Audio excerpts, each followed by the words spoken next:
ತೆಂಗಿನಕಾಯಿ, ಈರುಳ್ಳಿ, beans, carrot, ಕೊತ್ತಂಬರಿ ಸೊಪ್ಪು, ಪುದೀನ ಸೊಪ್ಪು ಸ್ವಲ್ಪ ಟೇಸ್ಟ್ಗೆ ಹಾಕ್ಕೊಂಡು ಅಕ್ಕಿ ಇಟ್ಟಿದ್ರೆ ಈ ರೀತಿ ಎಲ್ಲನೂ ಹಾಕ್ಕೊಳ್ಳಿ. ಅದಕ್ಕೆ ಕರಿಬೇವು ಸೊಪ್ಪು, ಕೊತ್ತಂಬರಿ ಸೊಪ್ಪನ್ನು ಕೂಡ ಸೇರಿಸ್ಕೊಳ್ಳಿ. ಉಪ್ಪು ಸೇರಿಸ್ಕೊಂಡು ಅದಕ್ಕೆ ಎಲ್ಲ ಮಿಕ್ಸ್ ಮಾಡ್ಕೊಳ್ಳಿ.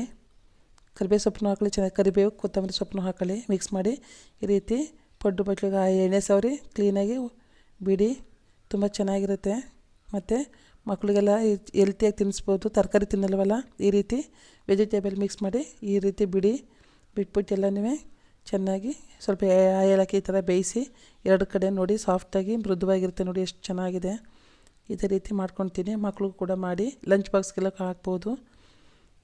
ಇದೇ ರೀತಿ ನನ್ನ ಚಾನಲ್ಗೆ ಸಪೋರ್ಟ್ ಮಾಡಿ. ನನ್ನ ಎಲ್ಲ ವೀಡಿಯೋಗಳನ್ನು ನೋಡಿ ಲೈಕ್ ಮಾಡಿ, ಶೇರ್ ಮಾಡಿ, ನನ್ನ ಚಾನಲ್ ಸಬ್ಸ್ಕ್ರೈಬ್ ಮಾಡಿ. ನೋಡಿ ಎಷ್ಟು ಚೆನ್ನಾಗಿದೆ. ವಾವ್, ಸೂಪರಾಗಿದೆ. ಮಕ್ಕಳಿಗೆ ಇದೇ ರೀತಿ ಹಾಕ್ಕೊಡಿ. ನೀವು ಮಾಡ್ಕೊತೀನಿ. Thank you friends. ಇದೇ ರೀತಿ ನನ್ನ ಚಾನಲ್ಗೆ ಸಪೋರ್ಟ್ ಮಾಡಿ. Thank you very much.